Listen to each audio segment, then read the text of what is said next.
Hey everybody, so today we're going to do a no-till food plot. We've got about 600 acres down here we're going to lease on, and we have a number of that we've already done with the traditional method of bush hogging, tilling, etc. You know, dragging, fertilizing, seeding, the whole 9 yards. But we got these two on the other side of this creek we just can't get to. We had one tractor stuck and had to get another tractor in here. That got stuck, and then we had to get a skid steer with tracks on it to pull them both out. So, you can see nothing's been really done to this plot here. It's about a half an acre. You can see the rosin weeds are pretty dang tall. A whole bunch of other scrub weeds in there. I went through already with my loppers and cut down all the crappy little, sweet gums and some other little trees that kind of grow up, and did a bunch of trimming. So today we're going to try the no-till food plot method. So you can see I got my four-wheeler over there. I got a roller on the back of it loaded with water. It's about 3 feet wide. It's kind of a roller disc combination my buddy of mine made. So I'm just going to use the roller portion of it. So the first thing I'm going to do is seed it. I'm probably going to have to seed this by hand because the rosin weeds are so tall. I don't want to flatten them down as I'm driving through with my four-wheeler. So I'll do that by hand first. And then once I get that done, then I'm going to come back with my sprayer on the back here. You can see I got the spray rig. It comes with a wand, but what I did, I kind of jury rigged it and got a nozzle and made a boom sprayer out of it. Sprays about a 6 foot wide path. I got 41% glyphosate in there, running about 3 ounces per gallon on that, so that way I get really good coverage and just kills everything dead. The roller itself, that thing probably holds about 25 gallons, and then it probably weighs about another 150 pounds on top of that, so hopefully that should flatten everything out pretty good. As far as seed, what we're using here, it's Forage Pro by Backwoods Attraction. It's kind of a 6-way blend.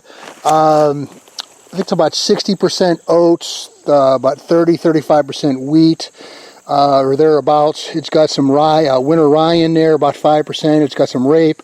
It's got some clover. I think it's got one other thing in there. I'm not sure if it's brassica. So that's what we're putting on as far as the seed goes. 150-pound bag. That's about $20. Good for half an acre. Just going to put some Trip 13 down. Did a soil test on this in the springtime. It's actually pretty good dirt up here, believe it or not. Don't have to lime it. This year, probably have to come back and lime it next year, but the pH is running about 6.3, which is pretty close to what you want, so it won't have to be too much lime we're putting down. So I'm just going to put some Trip 13. That's what they called for to put down. I just went through MSU Ag Lab. Oh, by the way, I'm in Mississippi. Down near the Puckett area, in case anybody knows. It's kind of southeast of Jackson. So it's end of September right now. We got rain in about another 4 or 5 days, so kind of perfect time. So first thing I'm going to do is I'm going to load the my little handheld spreader right here.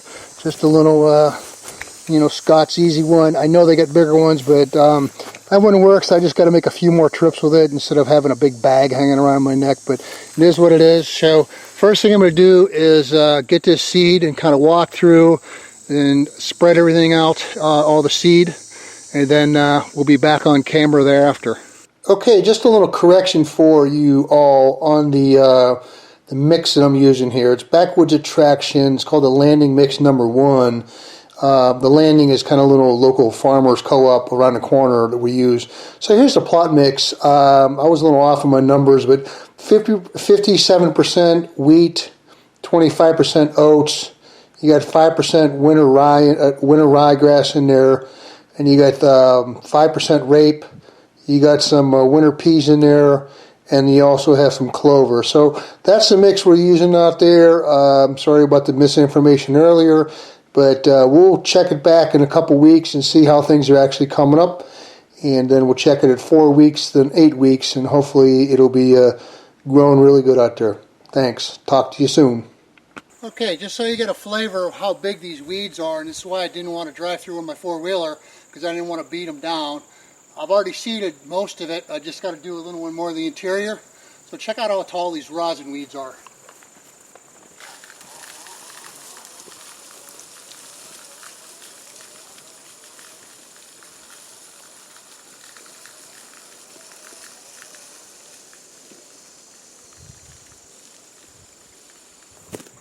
So that's a good idea how tall they are. They're about between 6 and 8 feet.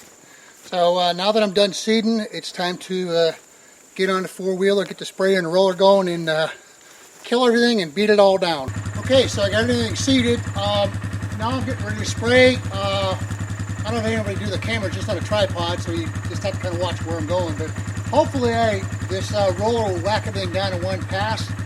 If not, I'll just make another pass with it without the sprayer going. But you'll see the sprayer going, the roller going, we'll see what happens, and stay tuned.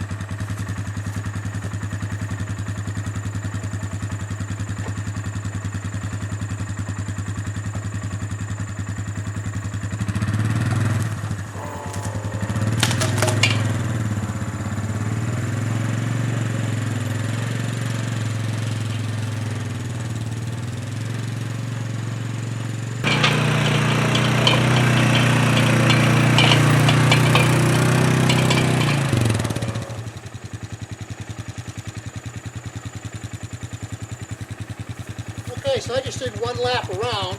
I'm not going to bore you with watching me going around this for the next 15-20 minutes, but I'll be back once I get everything sprayed down. We'll see how it goes with one roll of the roller one time and see if we're going to do it again. So stay tuned. Okay, so that's one pass with the roller. You can see I still got some trees standing out there. These crappy little sweet gums and other garbage trees. I got to get the lopping shears out and cut them down, and so they don't come back. And if they do come back, I'll whack them with some glyphosate right at the roots. But you can see it's did a pretty good job, the roller, in the first time, considering how bad these weeds were and how tall they were.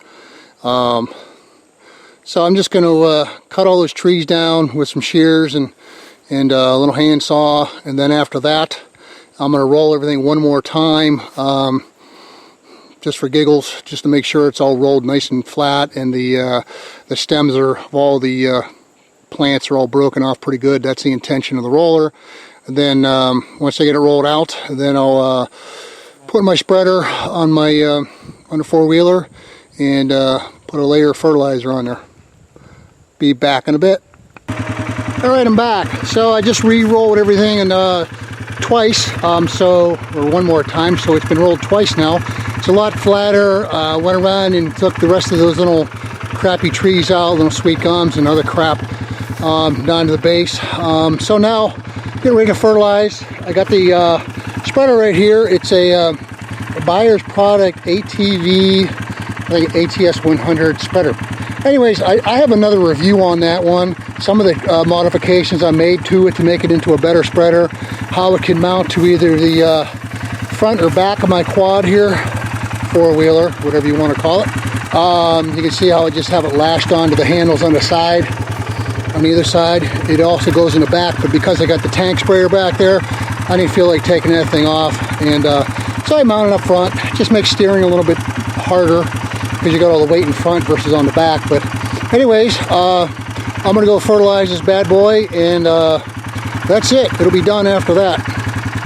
So we'll come back in a couple weeks, see what's happening, and then we'll check it at 4 weeks, and then 6 weeks and 8 weeks. So stay tuned. Okay, we're back. It's been 2 weeks since we did the no-till, throw and grow and stuff, if we want to call it.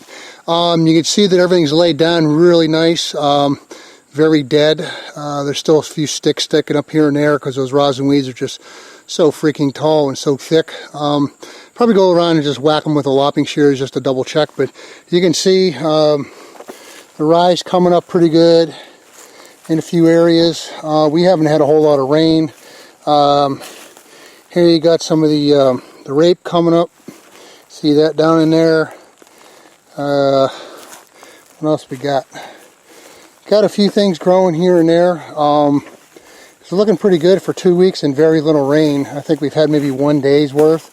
But you can see it's actually coming through the growth pretty good. If you see it right in here, you see the rye coming up, and you got all kinds of other blossoms coming up. I'm not a horticulturist or biologist or whatever you want to call those guys, but looks like a lot of things are growing that we planted anyways. Some areas are better than others, but you can see it's actually looking pretty good for only 2 weeks. Everything's really dead that I sprayed, laying down nice, got a nice bed of thatch. So there you go for 2 weeks progress. We'll come back in another 2 weeks to see how it's coming along. I'd expect by then that the oats and the wheat will be popping up really good by then. I've seen patches of clover in here too. I'm not sure what these things are. I think they, based upon what I've grown before, they look like the rape, which is kind of a radish deal based upon the leaf. But I need to go look at something online to figure out that stuff. But anyways, we'll be back in 2 weeks. Talk to you then. Well, here we are back at the no-till plot 4 weeks after I did it. So it's coming up really good. You can see the wheat's coming in really good. The rape, which is coming in really good too. You know, close up in there. Some spots are definitely thicker than others, but like I said, the before really didn't do a whole lot of treating with fertilizer and lime. But you can see it's getting nice and thick. Wheat's probably a good 6 inches tall. Rape's coming in really good. Nice and thick through the whole area. Not bad for the first time I've ever done this before. You know, doing really good. The deer are starting to come in here. It's November 30th, or I'm sorry, October 30th down here in Mississippi. So they're just starting to getting around right now to foraging in the fields. Our rut's always later and a little down here. Usually doesn't start going until about Christmas time, but we can hunt all the way till February 1st. Unlike the rest of the country, and where I used to live in Michigan, it was November 15th to 30th, and you're done. So you see it's doing really good. Quite impressed with the no-till.